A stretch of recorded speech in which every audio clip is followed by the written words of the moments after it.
Please vote for us at the FCAs. We won the FBA last year. We did change its name, Football Blogging Awards, to the Football Content Awards, rebranded. Last year we obviously won the best new content creator, and this year we're going for the best club content creator, which of course we are. Because we're not new anymore. Yeah. Veterans. Can't win that again. Yeah. OGs in the game now. And hopefully, it was an honour to win it last year. Privilege has been there when it class crack. Even without the win, the whole day was sensational, but the win was just the icing on the cake. With the best content creators in the world. Jeremy Clarkson in the world. It was. We have the Italian lads there from the podcast, and it was sponsored by Colin. It was a messy night, but it was free lots of people there. Night.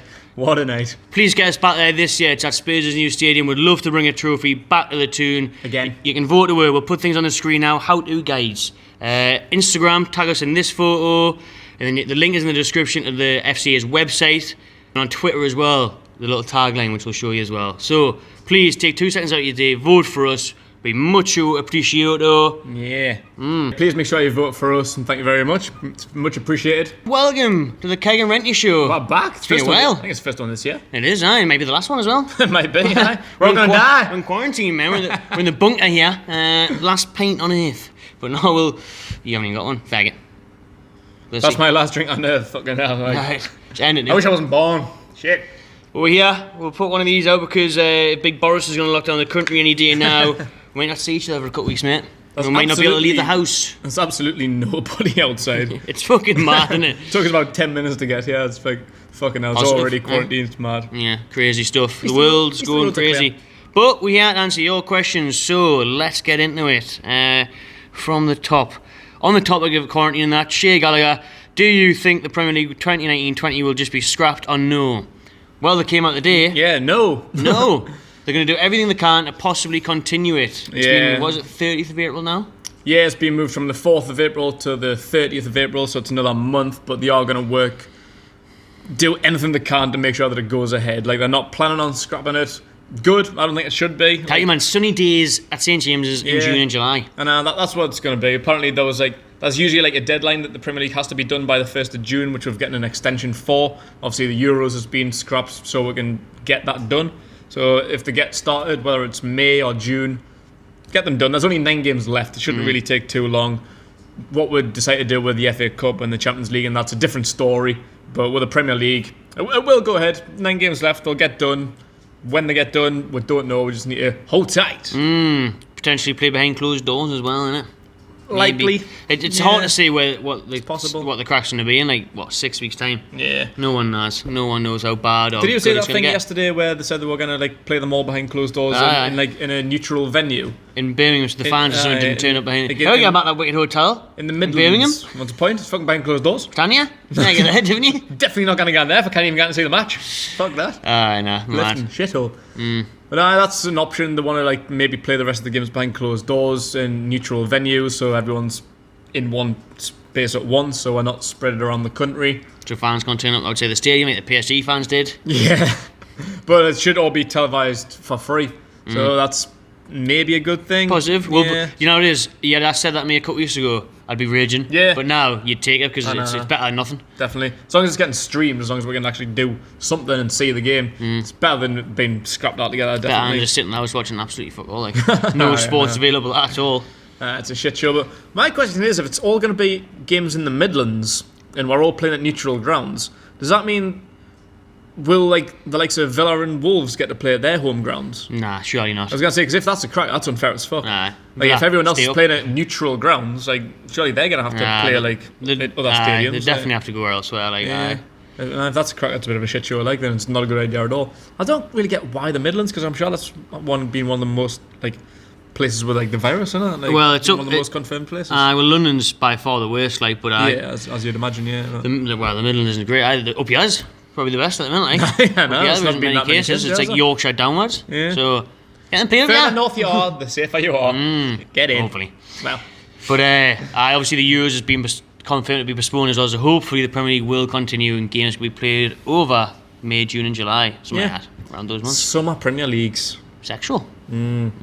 That's the shit thing about the Premier League. It's at its always peak, freezing and windy and dark. Yeah, I know. It starts the first game of the season is usually lush, apart from this year against Arsenal. That was fucking stinky. Oh, that was awful. But usually the first game of the season is always proper nice, And like The last game of the season's like the best now. in the middle of August, then it's just shit from there on out. And summer Premier League would be absolutely sexual. But if we do go on through like June, July, does that mean there'll be a delay in next season starting? Maybe. Because that means the players will only be getting like, I suppose they're getting like a month or two off now. Exactly, So but there's there would kinda- also kinda have adds up. when there's a major tournament, all the big managers always blame that major tournament for the shit start of the season because of the lack of time they've had off. Like if the Euros wouldn't finish until the start of July, players are expected back at the end of July, so they only get 2 weeks off anyway when a major tournament's on. Yeah, so if the Premier League finishes at the start of July, it wouldn't be any different if the Euros had just finished. Yeah, I suppose. That's another question. And also I was thinking this about the Euros. Obviously, it's been postponed until 21. 21. So does that mean that the 2024 Euros is going to go ahead as scheduled, or will that be moved to 25? Aye. Yeah, exactly. There's one thing, it's just domino It's just effect. like that's what I was thinking. Like you can't do too much. Like maybe it is a good idea just to scrap it if it means Scrap, man. If it means pushing further the usual August start for next season. Because then we're just going to be in a constant loop forever of just being delayed. Like it's just going to be pushed back further and further and further. Like the league might not start until September, October. That wouldn't be the best, like, would it? That'll be fucking shit. Halloween. I know, less of that. But we'll see how it goes. Obviously, We'll see how COVID-19 progresses. yeah, nobody knows. We're all just sitting here guessing. We're sitting ducks, waiting for the Premier League to make an announcement. But it's a very, very hard decision. So kind of blame them for taking that time. They need to make sure they get the right decision. I think whatever decision they make, someone's going to be upset. If it's scrapping the league, then obviously Liverpool's going to be upset. Like maybe Norwich will be happy that they might not get relegated. I think they'll do all they can. to It's play a, it's that a out. tough situation. They need to just try and do the best they can. I don't envy them being in this situation. It's an awful, awful situation to be in, but they've got to make a decision, and whatever they come out with, we've just got to get behind and deal with, take on the chin, and roll with the punches. Next question. We'll go back to the top then. What beer would you drink if it was your last one on Earth? Well, it wouldn't be Ooh. drenched, would it? It wouldn't be drenched. It wouldn't no. be corn and dog fruits either, to be That's fair. a That was just to shit. wash down the old lunch. But, that's an excellent question. It's a hard question. It is. What beer? I don't know if I've got a favourite one. Like we'll get, It depends we'll get what these mood I'm in. questions quite. I'm in for sometimes I'm in for a lager mood, sometimes I'm in for a craft beer mood. Yeah. Do you know what I mean? It's a difficult one. I think in terms of beer, a good old draft Club Tropicana's up there. Like that's a craft Tiny beer. Rebel Club Tropicana, Craft lovely beer. stuff. But you can't really get it on draft very many places, Nah, you though. Is it? can't, It's like- really hard to find. You can get it in. bog standard pub you're going to walk into, you're going to get limited choices. Yeah, and the best one out of them for me is probably a Heineken or a Stella or something like that. Because if not, it's like Foster's, Carling, Budweiser, Corona. I'm not a huge fan of Heineken and Kronenberg. I think they got a bit more of like a tang than the others. Tang, don't like that European tang, do you not? Not particularly. I do like a good. I like a good Coors. I like an American beer, which I know that's shit. Yeah, Really, all it tastes like on the, piss, on the light as surface, fuck. like they're just light. That's what I like. Some beers are just fucking heavy, aren't they? Like after a couple of Stellas, you're ready to just fucking knock They are cunts quite out. Like, Brown ale. Aye, Nicky Brown but ale, you gotta be in the mood for as that, nice though. as they are, like they are kind of heavy. Whereas like the American light beers, like the settle, you can have a few of them. and not Miller's feel- Light. Not Big bad, fan. yeah. So we didn't really answer that. We'll give you about 10. Nah, like I haven't got one. Like, Blue Moon. We'll get this. Ooh, man, that's nice again, but it's heavy, innit? Yeah, it's really heavy. heavy. It's heavy. But we'll get this question quite often. Just send with loads and we'll do a test. Aye. Blindfold test. Ooh, Good idea for a video. That's very good idea. Yes, look that fucking in. Get me notes Get up. that in. Get that in. We'll go to Asda if there's any left. Few different samples. Blindfold. Which one tastes the nicest? You don't know what the name is. That's how you pick one. I'm not getting Asda. The queues will be fucking big. Coming soon. That idea. Jack _ Senate. Good luck for the awards. Thank you, Jack. Jake, sorry. Why do you think the club has gone down so bad? One man only. Mike Ashley. Simple. Simple. No Yeah. ambition. Yeah. That's Easy. literally it. You can't really address it any further than that. Like before, We had investment. You could be up there with like some Wolves, and like, you've shown what they can do with leadership, ambition. before Mike Ashley, we were sound. We were comfortable getting top 5. Champions Leagues, FA Cup semi-finals, easy. Easy. Mike Ashley took over, and it's been a shit show ever since. Matthew _Big9. What do you think about the Phil Jones rumours? Panic buying at its best. I know. Never mind rushing to get toilet roll. know. If Newcastle are rushing to get Phil Jones, void the season. Void Yeah. next season. Void every know. season until you Definitely fucking boycott. goals. Nah, I think it's a load of tosh, mate. Load of bollocks. Unless we sell anyone and we're looking to replace, centre-backs are best position. We've got 6 very capable centre-backs. Literally rather put Kieran Clark in every day of the week. Yeah. Any of our centre-backs. Yeah. So in Shaw, Lascelles, Lejeune, Fernandez, Clark and Dummett, why would we want Phil Jones? Doesn't even get on the bench for me. I know, obviously we might have to look at replacing Shaw, and I think he's going to be hot property, maybe Lascelles as well. Yeah. But if we can keep hold of them, tie them down, that contract's aren't expiring. Fernandez has just signed a new one. You still just have Lejeune and Fernandez, wouldn't you? Yeah, just keep hold of them if the best you can. And he may be alright in that case if it was getting rid of. If he's going as a squad player, I'd maybe get him. But I still wouldn't be enthusiastic about it. I'd rather just get from somebody else. I used to rate him massively when he was at Blackburn. I thought he was the next John Terry. Yeah. And when he signed for Man United, I thought, great signing. He was a Fergie signing him when he was one of Fergie's last few signings. Great signing. So when you knew he lost the plot. But over the last few years, he's been fucking He's really bad, isn't he? Really shit. Callum.m.Lewis. You're allowed to have 5 different footballers or celebrities at your lockdown party. Who would it be? Oh, footballers and celebrities. St. Maximin straight on the list. Yeah. There's one. Get on that. And we need to take a time with this, probably, to be fair. Celebrities. Charlie Sheen. You're going to be up. He'll get you through your quarantine. You'll stay awake for 2 weeks. If that fucker's there. If you've been there for fucking 2 weeks with Charlie Sheen, you'll feel like you've been there for fucking 20 years or something. You'd be better off walking out going, what year is it? That's how you get rid of coronavirus, eh? Just Charlie Sheen come round, you'll forget any symptoms you've ever got. You'll feel on top of the world. I would quite like Prince Harry. Prince Harry? I think he's a fucking character, mate. Because he comes across like posh boy Prince, but he's a proper fucking party boy. Well, maybe he's Prince Harry I'd rather Meghan Markle. I was going to say maybe 10, 15 years ago before he got married and had kids and that. Back when he was a teenager, he was a proper fucking party boy, wasn't he? Just getting his fucking dick out in Vegas and that. Going to fancy dress parties as Hitler and that. He was a fucking crease, Harry. He's not a typical royal, and I'm over the moon that he's left the royal. Fuck the royals. But, Prince Harry's just always seemed like a proper mint character to me, and he's probably got loads of mint stories and loads of money. So class. Yeah, that'll be good. Jim Carrey, all-time favourite for me. Childhood hero, still funny as fuck. I feel like he'd get on your tits after a while, though. You not imagine, he's always on it. When you see him in on chat shows and stuff, he's just always fucking just so up here. He's got a fucking kid with ADHD, and But he'd be alright with Charlie Sheen sitting there. He'd probably be fucking of his tits. He'd just be fucking on a downer. He'd be alright. I feel like Jim Carrey's a good shout, but I just feel like quarantined with him, I think after a day or two he'd just be like, oh Jim, just shut the fuck up, man. Just fucking chill it. Self-isolate, will you, Jim? Down upstairs. Get him on the Charlie Sheens, man. Fuck off. We'll stick him in anyway. There's 4. So we've got Prince Harry, Charlie Sheen, Jim Carrey, St. Maximin. There's 1 left. This is a really homosexual party we got going on here, man.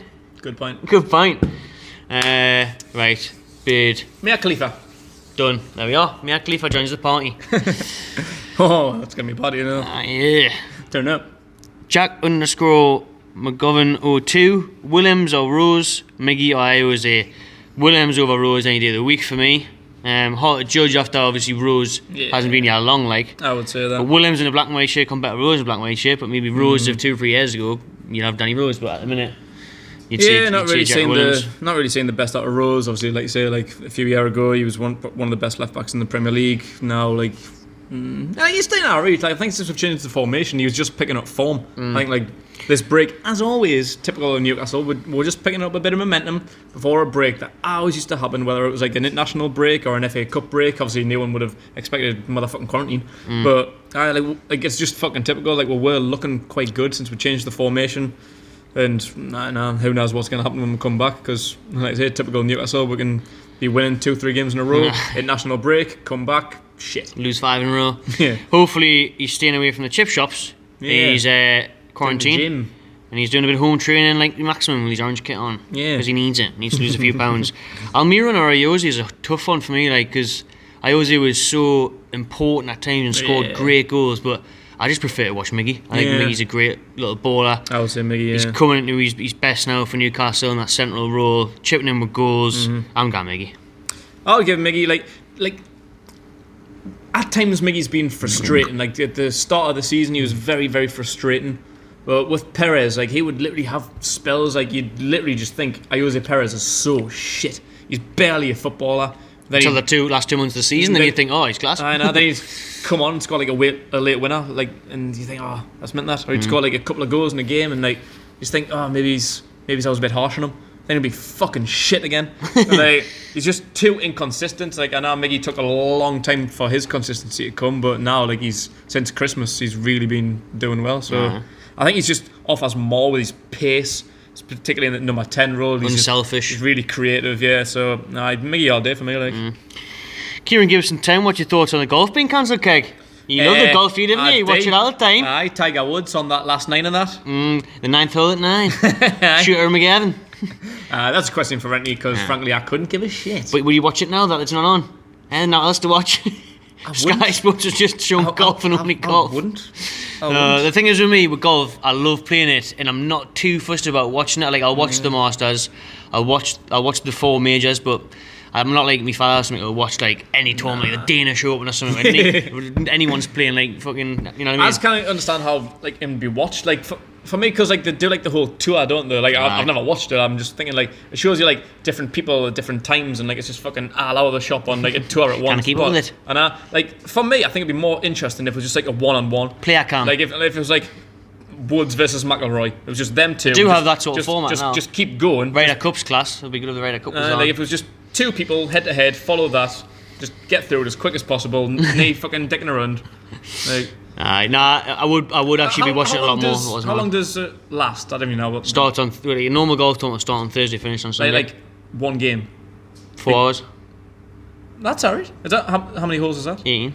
Is it? That's not bad. I'd watch 4 hours if it was just Getting straight 2 people head to head, fucking knee dick in a boot, like knee. I think that would be alright, but no, I kind of get into this fucking 2-hour shit watching people that I don't give a shit about. Like, if I want to watch Rory McIlroy, I just want to watch Rory McIlroy. I love watching like the British, like the Masters is meant to be in Newcastle this year, the British Masters. Is it? It was 2 years ago when I met Rob Elliott, Carl Darlow, Rory McIlroy. It's meant to be this year again at Close House in August. Got tickets for it, so hopefully everything clears up in time for that. So that'll be a massive bummer if that gets cancelled. Hopefully by August it should be alright. But it's a shame. But every sport in the world's been cancelled. It's fucking shit. There's now to watch. Now to watch. NFL free agency frenzy. WrestleMania behind closed doors. Fucking hell. Jody Rex, pleased with that, aren't you? Callum _NUFC GK1. Are you scared of the uncertainty surrounding this virus? Please be honest. Stay strong, boys. Stay strong, Callum. Take care, everyone. I'm always honest. Are you scared, are you? I'm shitting your pants, are you? A little bit nervous, are you? Can't sleep at night. No toilet roll left, have you not? Ooh, I've got loads of toilet roll. Stockpile. Keep you up for days. I'm not scared. Like you know, it is scary. It's fucking absolutely petrifying. I've never known anything like it in my life. Like it's like fucking World War II or something. I think like, until I've never known lockdown like it before in my life. A couple of weeks ago, it was just a bit like you weren't really taking it seriously. But now, when you see what's happening in Italy, Spain, America, these huge countries going on lockdown, and England on the verge of it, it is scary. Like, but you always hope that, like the data suggests, that if you're below 50 and you haven't got any underlying health conditions, you will survive. Although it will be an absolutely lifting couple of weeks. It's meant to be bad. So it is scary. Shit's, you know, my immune system's like, I get flu all the time, so it is scary, but it's treatable. You just need to be sensible. Just fucking tuck yourself away, get yourself in the bed, complete Netflix, and you'll be alright. Like, obviously, if you've got like grandparents, parents that have health issues, like obviously you'll be concerned for them. If you have health issues yourself, then obviously it's scary. Like, we should be alright. We're under 30, need major health issues, apart from alcoholic issues. It's a very, very scary situation. I've never known anything like this in my life. But hopefully it'll just be a phase. It's a pandemic that hopefully the government are working. Like, it could take up to a year to get sorted, but after that we'll be alright. Like, fucking hopefully. Yeah, like people were like quarantined during the war and that, like, which took up like 4 years and that. Imagine being quarantined then when there was no Netflix, no smartphones. What the fuck would you have done? No smartphones, just completing the fucking dictionary. Noughts and crosses for days. Yeah. George Waters 14. Overrated and underrated current Newcastle players. Underrated. Underrated. Back to the centre backs, Fernandez. Yeah. I think Fernandez is majorly underrated. Shaw, even for not being picked up by a big team yet. Yeah, I suppose. You'd think, but not underrated by Newcastle fans, but he doesn't get the attention he probably deserves On a nationwide. wider scale, yeah. Dubravka's finally getting that now. He should have been having that last year, really. Yeah, he's majorly underrated. Yeah. until this year, where he's popping up in all these top of the table for saves and stuff. But until this year, we know how good he is because we watch him week in, week out. But other teams don't. Underrated. I think you're right. You could pick any of our centre backs. Yeah, pretty much. There's a few. Yeah. In terms of overrated, I don't know. Overrated. It's hard to be overrated at Newcastle. You know how it is? Maybe Lascelles. Because every time we talk to people like Arsenal fans fucking love him. Like every time we talk to like AFTV and like Chelsea fans and stuff, like English, like would they say like if there's anyone, would you like to sign anyone on our team? They always go, like Lascelles. Like really? Yeah. Like he's good. Like he was classical years ago. He's just very inconsistent. Yeah. He's a fantastic leader. Like at times he can be like a world class centre back, but he rarely shows that. He's very inconsistent. So maybe Lascelles, like Shelby as well. Shelby because of inconsistency. Sean Longstaff. Yeah, aye. If he was about a warrant of 50 million bid for Man United, Jesus Christ, we'll get 5 million from him at the minute. Yeah, that's 3 there. Yeah. What formation do you think we should be playing, and how do we get the best out of Julian? Asks Joe the Pro. Joe the Pro. Play him left wing, left forward as he was for Hoffenheim. Not all seasons of number 9 that he hasn't done, but he's getting better at that. I think his work rate and he's holding up the ball is getting a lot better. But I think we're starting to see the best of it at the minute. I think Bruce's 4-2-3-1's doing well. Stick with that, really. Yeah. Put him on the left. Don't give him the responsibility of getting goals because he's not a goal scorer. And I just want to see this formation continue because the last 3 games of sort of play it worked out. Started scoring goals, creating chances. So yeah. Exactly. Yeah. Like the formation that we had, like the. What was it? 4-2-3. 4-2-3-1. Like what we're doing now. Like just before like the break, it was working. Our performances were class. Like we kept 2 clean sheets in a row in the Premier League. Got the win against West Brom in the FA Cup. Like, Goal fest. I think we were getting the most out of everyone, Julian included, playing out on the left. Like obviously Miggy in number 10. Yeah. Like Danny Rose at left back instead of wing back. I think Lascelles was improving. He was being like in a Lascelles is better as a 2 short, but Lascelles does. Fernandez was unreal. Aye. I think like that formation Shelby was pulling the best out of everyone. So Maximin as well. Like it was really just getting. We just need a natural goal scorer. We just need a number 9 because I don't think Dwight Gale's cutting it. I quite would have liked to have seen Julian go up there like before the break because I think the last game, the Southampton game, Gale just didn't show up for me.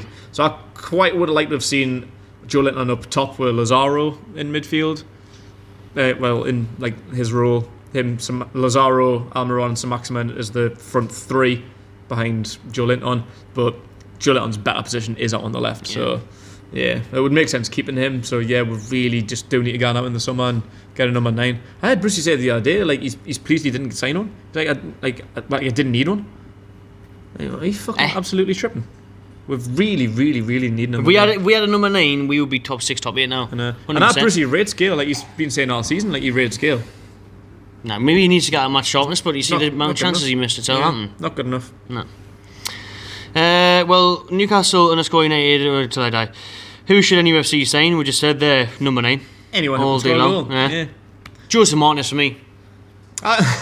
That's what we need. Like that's what I think. Joseph Martinez would be a really good signing. Yeah, I think he's already got the chemistry with Miggy. I think he would go in there well. Yeah, we could see more out of Almiron. Aye, definitely. I like the look at him. It's hard to judge the MLS, but for me, I would take a punt on Martinez. Yeah, it depends how much he's going for because he is valued about similar to what Almiron was, only about 25 million. Like. Or for Julian on just the Joe. I'm not. Like he is a risk. Like anyone from the MLS is a risk. Obviously, Almiron didn't really pay off until the summer. We had him nearly a year before we actually really seen the best out of Almiron. But like in terms of names or prices, I actually don't give a shit. Like we just need a striker who's capable of scoring guaranteed at least 10 goals a season, pushing 20. I'd take Danny Ings. We were surprised that he was a bit younger than we thought. I know. Was he 26, wasn't he? 27, yeah. So 15 goals already for a side in Southampton who's been battling relegation all year. Yeah. If we had 15 goals now, like I say, we'd be top 6 or something. I've always rated Danny Ings. I thought he was a class player. He's just had an unfortunate few years through injury. Yeah. And then the injury seemed to have lasted a lot longer because I thought he was fucking 32, 33 or something like that. But like, check that he's a long couple of years. Yeah, he's only 27 years old, so he's still a young enough lad. Like, He's younger than Rondon.